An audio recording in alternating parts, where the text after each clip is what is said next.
It's a very touching story. It also shows the love of Allah subhanahu wa ta'ala, the power of Allah subhanahu wa ta'ala. Never ever underestimate the power of Allah.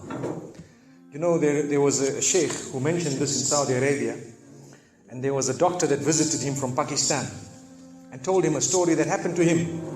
So he says, what happened to me? He says, the doctor who's speaking is a top neurologist, one of the top doctors in Pakistan, or, you know, a very, very good doctor, very hard to meet. It's said that perhaps you would have to wait months on end before you can get an appointment to see him. So what happened is, he says, I was flying from one city to another, a very busy man, flying quite often within the country and perhaps even outside. And he says, suddenly the clouds built up.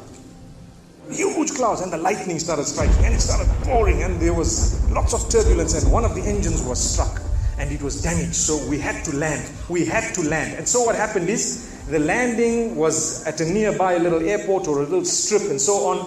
And when they landed there, it was a remote area. How are you going to repair this aircraft? A few people who were on it, it was a small plane, they were, quite surprised because they landed it in such a remote place. No one's there to repair it. They would have to wait, definitely. So the doctor asks the captain or the pilot that, you know what, how long are you going to be? He says, no, we're going to be quite long. Well, I need to get to that area. Look, he says, it's just a 3-hour drive by vehicle. So why don't you just go by road? And you can go there and get there. He says, okay, good idea, because this is going to take long. So he decides to go on one of the try-shows, in Pakistan, one of the areas, wherever it was, and he jumped in. And as they started progressing, the clouds built again.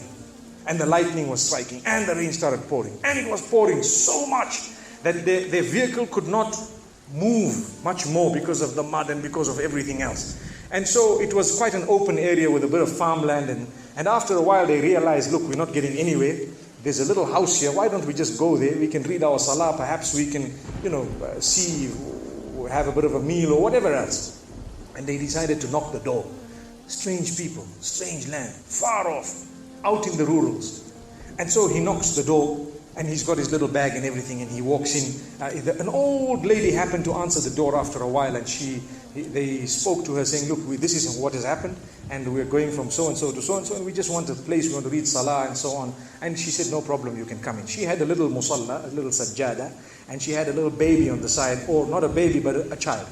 And the child, every little while, she's actually checking on the child, and she's sitting on that musalla, making dua and reading her own salah. These people fulfilled their salah, did whatever they had to. And when they were about to leave, they spoke to the old lady saying, thank you very much, jazakumullah khair, and so on. And, we're going, what's happening to this child, So the woman says, look, the child is an orphan.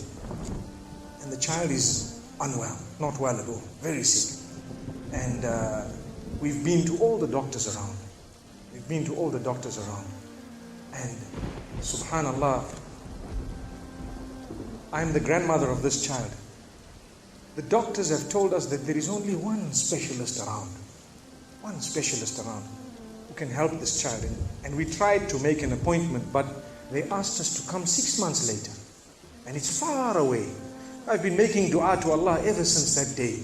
Ya Allah, make it easy for us. The child is sick. Make it easy for us, Ya Allah. So the man says, what's the name of that specialist? So the granny says, he's Dr. Ishan. Immediately this doctor burst into tears. He burst into tears. Straight away, he burst into tears. Why are you crying? Your dua has just been accepted. For your dua, the thunder came, the lightning came, the engine struck, we came down, we came on the road, the rain came again and stopped us and so on. And do you know what? The rain only stopped after the question was asked. Now it happened. And now the woman starts crying. Subhanallah. And the doctor himself is telling the story, saying, that was me. It happened to me, he says. And he says, I learned that Allah's armies are beyond limits. Allah uses whatever He wants to get what He wants done. So, where in the wildest of the dreams of this person would they have felt or believed that the top man, whom it is semi-impossible to see without big appointments, would actually be driven all the way to the door, knock the door, come in here, read some salah, and they would have to serve the child here.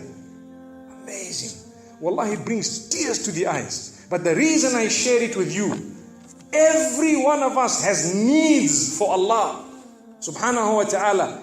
Just keep calling. Just have yaqeen. Have conviction.